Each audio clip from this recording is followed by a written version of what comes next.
Diesel میں 40.54 کمی کی گئی اور نئی قیمت 236 روپے فی لیٹر ہے۔ مٹی کے تیل قیمت میں بھی 33.81 کمی کی گئی ہے، نئی قیمت 196.45 ہے۔ لائٹ ڈیزل بھی 34.71 کم ہو کر 191.44 ہو گیا ہے۔ لیکن اپوزیشن اس پہ کہتی ہے کہ جناب سارا چوٹو چوٹ چوتالی ہے۔ اس کی وجہ کیا ہے کہ عالمی منڈی میں تیل کو $40-45 سستا ہوا بقول ان کے، اور بقول اپوزیشن کے وہ دعویٰ کر رہی ہے $40-45 سستا ہوا ہے۔ اس کا فائدہ عوام کو پوری طرح نہیں پہنچایا گیا، بلکہ IMF سے ریکویسٹ کر کے صرف ضمنی الیکشن کے موقع پر یہ قیمت کم کی گئی ہے۔ عالمی منڈی میں پٹرول کی قیمت ابھی بھی $95 سے $97 فی بیرل چل رہی ہے، اور یہ میکسیمم گئی تھی تقریباً $127 اور $129۔ تو اگر اس تناظر میں بھی دیکھیں تو یہ تقریباً $30-32 عالمی منڈی میں تیل جو ہے وہ سستا ہوا ہے۔ اپوزیشن کا یہ دعویٰ بھی غلط ہے کہ یہ کچھ $40-45 سستا ہوا ہے، لیکن یہ درست ہے کہ حکومت نے وہ فائدہ جو عوام کو دینا چاہیے وہ اس کا وہ کہتے ہیں نا کچھ نہ کچھ فائدہ دیا ہے۔ تو کچھ نہ کچھ فائدہ بہرحال اس کچھ ہونے سے کچھ نہ ہونے سے کچھ ہونا بہتر ہوتا ہے۔ تو لگتا ہے کہ حکومت کا یہ یعنی ڈیسیژن ہے، اور شہباز شریف نے جس طرح کل تقریر کی، ان کی تقریر میں عاجزی بھی تھی اور ایک درد مندی بھی جھلک رہی تھی۔ کوئی انہوں نے میں نہیں کی، کوئی انہوں نے عمران خان تم یہ کر گئے، تم وہ کچھ بھی نہیں انہوں نے کیا، لیکن بہرحال ان کی تقریر میں سے لوگوں نے خامیاں ڈھونڈنے کی کوشش شروع کر دی ہے، اور اس میں سے خامیاں ڈھونڈ رہے ہیں۔ اور پچھلی حکومت جو ہے وہ صرف یہ کام کر رہی ہے، اپنی خوبیاں نہیں بتا رہی کہ ہم نے کیا کارنامے انجام دیے، اور وہ دوسروں کی خامیاں ڈھونڈ رہے ہیں۔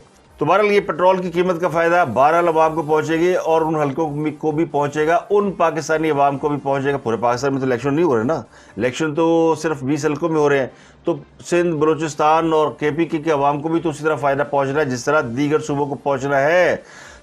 عمران ریاض ٹیلی ویژن اینکر ہے، پچھلے دنوں گرفتار ہوئے، اور ان کی گرفتاری پر پورا یعنی ایک رد عمل سامنے آیا، اور ان کی گرفتاری کو ایک پولیٹیکل سٹنٹ بنا کر تحریک انصاف نے پیش کیا۔ وہ دبئی جا رہے تھے، ان کو ایئرپورٹ پر حکام نے روک لیا۔ ان کو جب روکا گیا تو اس کے بعد یہ شور مچ گیا کہ جناب عمران ریاض کو روکا گیا۔ اب سوال یہ کہ عمران ریاض جو کہ مختلف مقدمات میں مطلوب بھی ہے، ان کے خلاف FIR درج ہے، عدالت نے ان کو شخصی ضمانت پر، ان کی اپنی ضمانت پر، ان کے ذاتی مچلقوں پر رہائی دی تھی، اور کہا تھا کہ عید کے بعد وہ عدالت میں پیش ہوں اور معاملات کو آگے پھر دیکھیں گے کہ ان کے جو 17 یا 18 مقدمات خود انہوں نے درخواست دی ہوئی ہے کہ ان کو خارج کیا جائے، ان مقدمات کا بھی فیصلہ اور ان کی سماعت ہونا باقی ہے۔ شاید 19 جولائی ڈیٹ دی ہوئی ہے عدالت نے، تو اس سے پہلے ہی عمران ریاض صاحب بیرون ملک جانے کی کوشش کر رہے تھے۔ تو کہنے والے یہ بھی کہتے ہیں کہ پھر وہ یعنی ملک سے بھاگنے کی تیاری میں تھے، جس طرح ایک اور ٹیلی ویژن اینکر صابر شاکر وہ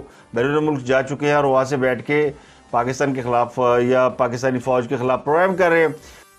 تو عمران ریاض بھی شاید یہی سمجھتے تھے کہ وہ چند دن اگر باہر رہیں گے تو باہر بیٹھ کے ویلاگ یا اس طرح کا کوئی پروگرام کر لیں گے، یہ ایک تاثر ہے۔ لیکن دوسرے طرف وہ خود کلیم کر رہے ہیں کہ میں جب سے حراست میں مجھے لیا گیا، میری طبیعت خراب ہے، اور مجھے لگتا ہے کہ دن بدن مجھے کمزوری فیل ہو رہی ہے، تو میں میرے ڈاکٹروں نے مجھے بتایا کہ مجھے زہر دیا جا رہا ہے یا زہر دیے جانے کا خدشہ ہے۔ اور یعنی عمران ریاض کے وکلاء اور ڈاکٹر وہ یہ کلیم کر رہے ہیں کہ ان کو زہر دیے جانے کا خدشہ ہے۔ اب یہ کون سا زہر ہے یہ میں آپ کو بتاتا ہوں کہ وہ کیوں کہہ رہے ہیں اس طرح کی بات، کیونکہ یہ تو PTI کی ساری قیادت کہتی ہے۔ عمران خان صاحب نے ایک جلسے میں کہہ دیا نا کہ مجھے ایک زہر کا پتہ ہے جو یعنی کسی کو اگر دے دیا جائے کسی کی تو وہ پتہ بھی نہیں چلتا، اس کو ہارٹ اٹیک ہو جاتا ہے، یعنی بندہ زہر سے نہیں مرتا، اس زہر کی وجہ سے کوئی ایسی بیماری ہو جاتی ہے، کارڈک اریسٹ ہو جاتا ہے یا کڈنی فیلئر ہو جاتی ہے، تو بندہ مر جاتا ہے۔ اس کے لیے کئی مثالیں انہوں نے دی کہ یہ ایسا زہر، وہ ان کا خیال یہ کہ یہ کوئی ایجنسیاں یہ کہہ لیں وہ اس طرح کا زہر استعمال کرتی ہیں، تو وہ پرسرار اور خوفناک قسم کی بیماری میں مبتلا ہی ان کا وکیل کہہ رہے ہیں، تو اس لیے ان کو شک ہے کہ زہر دیا گیا ہے۔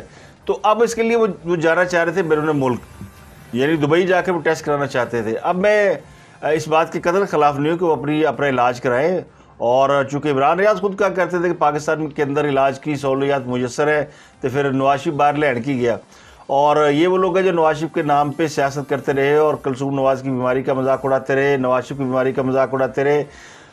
تو پھر آج عمران ریاض صاحب کو پتہ لگ گیا ہوگا کہ واقعی کوئی ایسا زہر ہے, واقعی کوئی ایسی چیز ہوتی ہے جس سے آپ کو پتہ بھی نہیں چلتا کہ آپ کے ساتھ کیا ہوا ہے, اور آپ دن بدن کمزور ہوتے ہیں, پھر آپ کے پلیٹلیٹ گرتے ہیں. یہ جو کہتے ہیں نا بہانہ بنا کے گیا, جھوٹ بول کے گیا, ایسا نہیں ہے.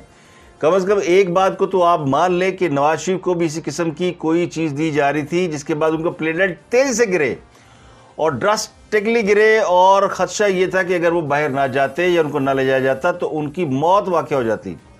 نواز شریف اس بیماری کی وجہ سے گیا جو آپ کہتے ہیں وہاں جا کے علاج نہیں کرایا. بھئی وہاں جا کے آپ صرف اس زہر کے اثر سے نکل گئے اور آپ نے اپنا جو علاج تھوڑا بہت کرانا تھا, یعنی اس ماحول سے باہر نکل کے, تو وہ ٹھیک ہو گئے. تو عمران ریاض صاحب کو بھی لگتا ہے کہ ان کو بھی یہ شک ہے. ویسے تو ان کی اپنی جماعت جو ہے, کیونکہ وہ اب تحریک انصاف کے ووٹر سپورٹر ہے, تو ان کی اپنی جماعت کے بھی ہاسپٹل ہے شوکت خانم کے اندر ان کو ٹیسٹ کرانا چاہیے تھا تاکہ پتہ چل جاتا کہ واقعی ان کو زہر دیا گیا یا نہیں دیا گیا. دبئی جانے کا مقصد کیا تھا؟ تو دبئی جانے کا مقصد ایک ہی نظر آتا ہے کہ وہ پاکستان میں اپنے خلاف ہونے والے مقدمات سے نہ صرف فرار چاہتے ہیں, بلکہ وہ جو سپریم کورٹ کو اوتھ دیا, انہوں نے خلف دیا تھا کہ جناب میں اب کوئی اس قسم کی بات نہیں کروں گا. تو جب سے وہ واپس آئے ہیں تو ان کے وی لاگ ذرا پڑ گیا ٹھنڈے. ان کے اندر سے وہ جو ہے نا, وہ جو فوج کے اوپر غرار رہے تھے, ان کی غراہٹ میں ہوگی کمی. اب وہ کیا کرے, اس سے ویورشپ بھی کم ہوتی ہے. تو اب انہوں نے سوچا کہ باہر جا کے میں پھر اس طرح اپنا, کیونکہ ان کی آمدنی کا بڑا ذریعہ ہے. وہ خود کہتے ہیں کہ جی مجھے یوٹیوب سے بڑی آمدنی ہوتی ہے. ویسے سانوں تو نہیں ہوتی, لیکن ان کو جتنی ہوتی ہے وہ تو انبلیویبل ہے. وہ کہتے ہیں میں مہینے کا 1 کروڑ کماتا ہوں, 12 کروڑ 14 کروڑ کما لیتا ہوں. تو ہماری تو حسرت ہی اتنا کمانا کہ اگر یوٹیوب سے اتنی کمائی ہوتی ہے تو بہرحال یہ ان کا دعویٰ ہے. اور وہ ظاہر ہے پھر اس میں اگر کمی آتی ہے ریونیو میں تو پھر وہ ان کے لیے تگودو کرنا ان کا فرض ہے. تو اس کے اوپر بہت ساری چہمہ گوئیاں ہو رہی ہیں. بہت سارے لوگ کہہ رہے ہیں, ان کے جو ہم خیال ہے وہ یوٹیوبر, وہ کہہ رہے جناب یہ کون تھا جو عمران خان کی ریاض کی خرید کا روز معلوم کرتا تھا. ان کو جب سے وہ رہا ہوئے ہیں تو ان کو مختلف اداروں کے لوگ فون کر کے ان کی خیریت پوچھتے تھے کہ ٹھیک تو ہے بندہ, اس کو کچھ ہوا تو نہیں ہے. تو اس قسم کی افواہیں بھی پھیلائی جا رہی ہیں. تو بہرحال اپارٹ فرام اینی تھنگ, اگر ان کو علاج کی ضرورت ہے تو ان کا علاج ہونا چاہیے, اور اگر ان کو شک ہے ان کو زہر دیا گیا ہے تو ان کو فوری طور پر خیبر پختونخوا کے کسی اسپتال میں جا کے اپنا ٹیسٹ کرانا چاہیے. وہاں تو ان کی اپنی حکومت ہے, وہاں تو کوئی چڑیا کا بچہ پر نہیں مار سکتے نا. وہاں تو محمود خان صاحب بیٹھے ہوئے ہیں جو ریاست میں چڑھ دوڑے تھے. یا پھر شوکت خانم میں ٹیسٹ کرائیں. شوکت خانم بھی ہر جگہ موجود ہے, پشاور میں بھی موجود ہے اور لاہور میں بھی موجود ہے. تو کہیں بھی اپنا ٹیسٹ کرا کے اس بات کو آئیڈینٹیفائی کریں کہ خدا نہ خواستہ اگر انہوں نے زہر دیا گیا ہے. ویسے تو بندہ رہ کے ہے نا پولیس کسٹڈی میں, جیل میں 1 رات بھی رہ کے آئے تو کئی مہینے تک وہ اپنے پاؤں پہ کھڑا نہیں ہو سکتا. یہ پاکستان کی جو جیلیں ہیں, تھانے ہیں, ان کا ٹیرر اتنا ہے, خوف اتنا ہے, اور پولیس اتنا ڈراتی ہے. اور شاید وہ پہلی مرتبہ گئے ہیں, یا ویسے تو لوگ کہتے ہیں کہ وہ پہلے بھی اس سے ان کے ساتھ یہ ہو چکا ہے, تھانہ کچہری پہلے ہی بھگت رہے ہیں, لیکن اس بار جو ہوا ہے لگتا ہے ان کے ذہن پہ یا ان کے جسم پہ اس کا اثر ہوا ہے. تو ان کو بہرحال علاج کی ضرورت ہے, تو ان کو علاج کے لیے باہر جانے کی اجازت ملنی چاہیے. اب آ جاتے ہیں فواد چودھری اور شیر رشید کے اوپر. شیر رشید صاحب کو طلب کیا ہوا ہے اینٹی کرپشن نے. کل انہوں نے درخواست دائر کی لاہور ہائی کورٹ میں کہ جی مجھے اس گرفتاری سے, یعنی اینٹی کرپشن کو مجھے جو طلب کیا اس سے روکا جائے. تو ان کی درخواست پر اعتراض لگ گیا لاہور ہائی کورٹ نے. یعنی اعتراض یہ تھا کہ جی انہوں نے دستخط نہیں کیے, یعنی خود جو بیان خلفی دیا شیر رشید نے اپنے سائن بھی نہیں کیتے. یعنی خوف کا اتنا عالم ہے. وہ کہتے ہیں کام پہ ٹانگ گئی, تو شیر رشید کی کام پہ فل ٹانگ رہی ہے. آج سویرے پہنچ گیا لاہور ہائی کورٹ, اور میری جناب ضمانت, وہ جی اینٹی کرپشن نے مجھے بلایا ہوا ہے. تو جسٹس فاروق قادری نے کہا ابھی سنتے ہیں, ابھی آپ کا کرتے ہیں اس کے اوپر آگے دیکھتے ہیں کہ کیا معاملہ ہے, قابل سماعت ہے کہ نہیں درخواست دے گی. نہیں جناب آج ہی سنیں, مجھے بلایا ہوا اینٹی کرپشن نے. حضور میں تو پھر مارے گیا نا. تو وہ کہتے ہیں نا ان کے تو طور پر اور طوطے اڑے ہوئے ہیں, ویسے بڑی بڑھ کے مارتے ہیں, میں ایسے میں ویسے, لیکن جناب وہ پولیٹیکل سیاسی تو باتیں وہ کرتے ہیں نا کہ ہر ایک کو دھمکیاں دے رہے ہیں, لیکن جو اپنی خدشہ ہے کہ اینٹی کرپشن مجھے بلا کے کہیں بٹھائی نہ لے, ان کو خدشہ یہ کہ اینٹی کرپشن میں بلائے گی اور پھر ان کو کہے گی بیٹھ جا کاکا جانا نہیں. جو کام وہ خود کرتے رہے ہیں تو وہ ان کی جو ہے نا اس کے اوپر کہ جی مجھے بلائے گا, اگر بلائے گا تو چلے جائیں آپ, کیا اس میں قیامت آ گئی ہے. خود ہی آپ کہتے ہیں جی وہ میں نے زمین بیچی تھی اور چیک باؤنس ہو گیا ہے تو اس لیے فیس نہیں دی. تو یہ سرکاری فیس میں کوئی 60-70 کروڑ کا خرد برد کیا ہوا ہے جناب سابق وزیر داخلہ صاحب نے. اس لیے وہ یعنی ان کو بلایا گیا کہ زمین کا ریکارڈ لے کر آؤ. زمین کتوں لیتی سی؟ اور میری آبائی زمین ہے, کمال ہے. ہم نے تو آج تک نہیں سنا کہ شیر رشید امیر آدمی ہے. یہ پچھلے 2-3 سالوں میں وہ ارب پتی ہو گئے, ان کی زمینیں بھی نکل آئی ہیں, اور ان کی زمینوں کی فیس اتنی ہے کروڑوں روپے میں. تو جس کی زمینوں کی سرکاری فیس کروڑوں میں ہے, اس کی آمدن کتنی ہوگی؟ تو تھولچو یہ ہے سارا, یعنی وہ گوگی پنکی اکنامک کوریڈور. مریم نواز وہ کہتی ہے نا کہ Gogi Pinky economic corridor, ABC سکھاتی ہے عمران خان صاحب کو. عمران خان صاحب بھی سکھاتے ہیں XYZ. دوسرے فواد چودھری صاحب ہیں. فواد چودھری صاحب کے کل سے آنسو نہیں رک رہے, وہ لوٹریاں پلسیٹیاں مار رہے ہیں. کل انہوں نے کہہ دیا اسٹیبلشمنٹ کے منہ کو خون لگا ہوا ہے, اور پھر ججوں کو تو فیصلے لکھنے نہیں آتے, رو رہے ہیں باقاعدہ. کہتے ہیں نا جو بچہ جسے کوئی ٹافی کھولے یا اس کے ساتھ اس کا لالی پاپ چھین لے تو وہ روتا ہے, میں وہ تو اسی طرح کی لگی ہوئی ہے. اور ہونی بھی چاہیے, کیونکہ ایک زمانے میں ہم سنتے تھے کسی پہ اگر 302 لگ جائے نا, 302 لکھ کے آپ درخت پہ لٹکا دو, درخت سوکھ جاتا ہے. یہ مثال اکثر لوگ دیا کرتے ہیں جو بزرگ سیانے ہوتے تھے کہ 302 اتنی سخت ہوتی ہے کیونکہ سزائے بہت ہوتی ہے نا. تو اس طرح کسی کے اوپر اگر آپ کہہ دیں کہ وہ غدار ہے اور کل کو اس کے اوپر غداری کا مقدمہ بنا دیں, تو فواد چودھری جن کا اتنا منہ ہے وہ تو بیچارے ہو جائیں گے, سوکھ جائیں گے. وہ رو رہے ہیں کہ جی دیکھو جی مجھے غدار ہی قرار دے دیا, یہ کوئی جج تھا, جاتے جاتے اس نے جناب سوچا کہ میں نوکری پکی کر لوں, اور ججوں کے فیصلے ایسے ہیں. ٹکا کے انہوں نے جناب کل وہ جو باتیں کی تھی نا, اس کے اوپر انہوں نے کاشف عباسی کے پروگرام میں آ کے کہا کہ دیکھیں جی ہمیں تو غدار قرار دے دیا, اور میں روؤں نہ, چیخوں نہ, چلاؤں نہ. تو لٹرلی وہ جو ہے نا وہ رو رہے ہیں, میں غدار ہوں, اور اس کے اوپر میں کیا اپنا جو ہے وہ اس سے زیادہ کیا کروں؟ مجھے تو اس سے زیادہ ری ایکشن دینا چاہیے تھا. یہ تو میں نے صبر کیا. آج کوئی بات ہے کرنے والی کہ آپ کہہ رہے ہیں کہ جی یہ لا منسٹر کے اوپر اور پرائم منسٹر عمران خان کے اوپر, جو پاکستان کا سب سے بڑا لیڈر ہے اس وقت, کوئی نزدیک بھی اس کے نہیں ہے, کہہ رہا ہے اس کے اوپر غداری کا کیس آرٹیکل 6 ڈال دو. کوئی بندہ کامن سینس ہوتی ہے, کوئی بات ہے کرنے والی. نہ جو ہے وہ آپ کو لکھنے کا سلیقہ ہے, نہ بات کرنے کا, نہ یہ پتہ ہے کس کے بارے میں لکھ رہے ہیں. ابھی پاکستان میں ایک ایج کے اوپر آپ ہیں اس وقت. یہ جو سری لنکا کی جو سچویشن ہے یا جو معاملات ہے سندھ میں, دیکھیں نا ابھی کیا شروع ہو گیا ہے. میں وہ بات ہی نہیں کرنا چاہتا. آپ ایج کے اوپر کھڑے ہوئے ہیں اور باتیں آپ یہ کر رہے ہیں کہ جو ساری جو بڑی پولیٹیکل لیڈرشپ ہے اس کو آرٹیکل سے, یعنی جب یہ خود دوسروں پہ غداری کا الزام لگاتے ہیں, حامد میر غدار, متی اللہ جان غدار, فلانا غدار, پولا یہ منہ بنا کے, اینو چنڈ اونو چنڈ, سمیع ابراہیم کو مارا, وہ مشرق کو جڑ دی. تو یہ وہ فواد چودھری ہاتھ چھٹ اپنی باری آئی تھی کوئی گورو پہ ہے. اب وہ بیچارہ باقاعدہ ان کی جو ہے نا وہ آنسو ٹپک رہے ہیں, اور قوم کو ان کے آنسو محسوس کر لینے چاہیے کہ کس طرح ان کے آنسو نکل رہے ہیں. غداری کا مقدمہ بناتا جی, یعنی کچھ اور بنا دے, کوئی جیب کترے کا بنا دیتے, کوئی پک پاکٹنگ کا بنا دیتے, کوئی مجھ کھولنے کا, بھینس کھولنے کا بنا دیتے, جو بناتے رہے اس طرح کے مقدمے. لیکن نہیں جناب, کل رانا ثناء اللہ نے آرٹیکل 6 کے تحت مقدمات کی جو بات کی ہے اس پر آج کابینہ فیصلہ کرے گی کہ کیا یہ جن کے نام دیے سپریم کورٹ نے, کیا ان کے اوپر آرٹیکل 6 لگایا جائے یا نہیں لگایا جائے. تو اس کے اوپر بھی رائے عوام منقسم ہے.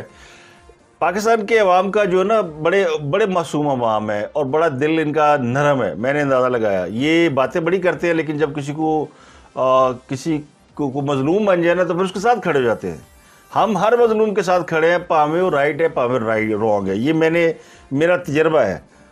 نواز شریف بیمار تھے تو ان کے مخالفین بھی کہتے جان دو یار, یہ تو ان کو کچھ ہو نہ جائے, بڑی اچھی بات ہے. اس طرح اب آرٹیکل 6 کی باری آئی ہے, تو جب پتہ ہے کہ عمران خان صاحب اور باقی کے لوگ فکس ہو سکتے ہیں, تو اس کے اوپر مخالفت زیادہ ہو گئی کہ جناب ایسا نہ کیا جائے. یہ تو سیاسی جماعتوں کو آرٹیکل 6 کے مقدمات قائم نہیں کرنے چاہیے. تو پھر آئین کہاں گیا, وہ قانون کہاں گیا؟ تو سیاسی جماعتیں اگر یہ اس ڈر سے کہ جناب ہم ایک دوسرے کی مخالفت کل کو ہمارے ساتھ بھی ہو سکتا ہے, یہ سوچ کے اگر آئین اور قانون توڑنے والوں کو اگر راستہ دیتی رہیں گی, تو پھر آئین اور قانون تو رہے گا غریبوں وہاں سے. تو اس لیے پھر لوگ کہتے ہیں کہ پاکستان کے اندر 2 نظام ہے, امیروں کے لیے اور ہے, غریبوں کے لیے اور ہے. غریب کو تو آپ سائیکل چوری پر بھی نہیں چھوڑتے, اور مرغی چوری پر بھی اس کی ضمانت نہیں دیتے, اور امیر جو ہے وہ آئین بھی توڑ دے تو آپ کہتے ہیں کہ کوئی بات نہیں جناب, یہ تو جمہوریت ہے. تو یہ کہاں کی جمہوریت ہے؟ اسی لیے وہ فوج چوری کہہ رہا تھا نا کہ جناب گردنیں زیادہ رس سے کم ہے، یعنی وہ تو پھر سارے ہی آئین توڑنے میں لمبی تعداد ہے، لیکن کہیں سے تو نقطہ آغاز ہوگا، کہیں سے تو آپ کسی کو سزا دے کر، سزا اور جزا کا نظام کیوں بنایا گیا؟ اس لیے بنایا گیا ہے کہ تاکہ معاشرے جو ہے وہ درست میں چلتے رہیں، سوسائٹی کے اندر انصاف کی فراہمی کا ایک عنصر رہے۔ سوال یہ کہ یہ کہاں سے شروع ہوگا یہ معاملہ؟ وہ جو برطانیہ نے لٹکایا تھا جن کو، اور اس کے بعد جمہوریت پنپ گئی وہاں پہ، تو کہیں نہ کہیں سے تو کسی کو آغاز کرنا چاہیے۔ سندھ کے اندر حالات بڑے خراب ہیں، جو اطلاعات آ رہی ہیں وہ یہ ہیں کہ وہاں پہ جو سندھ کے سندھی علاقے کمیونٹی کے علاقے ہیں، وہاں پہ پشتونوں کے ساتھ جھگڑے ہو رہے ہیں اور پشتونوں کی دکانیں بند کرائی جا رہی ہیں۔ یہ ابھی اطلاعات ایسی ہے کہ جن کے اوپر لگتا ہے کہ کچھ گروہ اس قسم کی حرکت کر رہے ہیں، لیکن یہ معاملہ جس طرح سوشل میڈیا پہ ہائی لائٹ ہو رہا ہے، اس کو ابھی سے ایڈریس کیا جائے تو زیادہ بہتر ہے۔ اس کی وجہ یہ ہے کہ پھر یہ معاملات بڑھتے بڑھ جاتے ہیں۔ اگر یاد ہو تو کراچی کے اندر ایک بچی کا ایکسیڈنٹ ہوا تھا، اور وہ پٹھان ڈرائیور تھا اور مہاجروں کی بچی تھی، اور اس کے بعد پھر وہاں پہ جو لسانی فسادات ہوئے وہ تاریخ کا ایک حصہ ہے، جس کے بعد کراچی روشنیوں کا شہر اندھیروں کا شہر بن گیا، دہشت گردی کا مرکز منبع بن گیا، اور ایک بڑے طویل عرصے کے بعد کراچی کے لوگوں نے خود کو ان حالات سے نکالا ہے۔ اور اب اس قسم کی ایک سچویشن پھر سندھ کے اندرونی علاقوں میں کیوں ہو رہی ہے، اس پہ بہت ویجیلنٹ رہ کے میں نہیں سمجھتا اس کے پیچھے کوئی سرکاری یا کسی کا کوئی سیاسی مفاد ہوگا۔ اگر ہے تو خدا کے لیے اس کو بالکل سائڈ پہ رکھے، ہم اس قسم کے حالات کے متحمل نہیں ہو سکتے۔ دوسری طرف میں سننا ہو کہ جہاں پہ سندھیوں کو دوسرے صوبوں سے واپس بھیجا جا رہا اور سندھ سے پشتونوں کو کہا جا رہا اپنی دکانیں بند کرو، یہ معاملہ کیا ہے؟ اس کو میں سمجھتا ہوں کہ اس کو وزیر اعظم کو بھی نوٹس لینا چاہیے، وزیر اعلیٰ سندھ کو بھی نوٹس لینا چاہیے، زرداری صاحب کو نوٹس لینا چاہیے، جو کہ پاکستان کھپے کا نعرہ لگاتے ہیں، ان کو فوری طور پر ایسے کام کو، ایسے لوگوں کو پکڑنا چاہیے۔ اچھی خبر جاتے جاتے آپ کو دے دیں کہ 2022 تک بینکوں کے ڈپازٹ میں 22,809 ارب روپے رہے، اور ان میں 3,013 ارب کا اضافہ ہوا، یعنی اسٹیٹ بینک کے جو ڈپازٹ ہیں وہ بڑھ رہے ہیں۔ تو سرمایہ کاری کا حجم جو ہے 17,419 ارب ہو گیا ہے۔ تو یہ اسٹیٹ بینک آف پاکستان کی رپورٹ ہے، جس کے مطابق جو پاکستان اسٹیٹ بینک کے جو ڈپازٹ ہیں اس میں اضافہ ہو رہا ہے۔ اس کی وجہ کیا کہ لوگ انٹرسٹ ریٹ بڑھ گیا ہے اور لوگ پیسے جمع کرا رہے ہیں تاکہ زیادہ سے زیادہ انٹرسٹ حاصل کر سکیں۔ پھر لوگوں نے بھی تو یعنی مفتہ لگ گیا نا، یعنی اتنا زیادہ ہیوی انٹرسٹ ریٹ ہوگا تو پھر لوگ پیسے جمع کراتے ہیں کہ چلے حکومت پاکستان سے ان کو بڑا فائدہ ہوتا ہے، اور لیکن اس سے حکومت کو بھی فائدہ ہوتا ہے کہ حکومت جو ہے وہ کرنسی کے معاملے میں ڈیفیسٹ کا شکار نہیں ہوتی، اسے نئے نوٹ چھاپنے نہیں پڑتے۔ تو یہ ایک اچھی خبر تھی، میں نے کہا پیٹرول کی قیمت کے ساتھ ساتھ یہ بھی ایک اچھی خبر ہے، تو آپ کے ساتھ یہ بھی شیئر کر لیں۔ آج کے لیے اتنا، آپ سے ملاقات ہوگی کل۔ یہ ویلاگ تھوڑا دیر سے آ رہا ہے، بجلی اور بارش آپ کو پتہ ہے تو اس کی وجہ سے پرابلم، تو آپ سے ملاقات ہوگی اگلے ویلاگ میں۔ اپنا گرد و نواح کے لوگوں کا بہت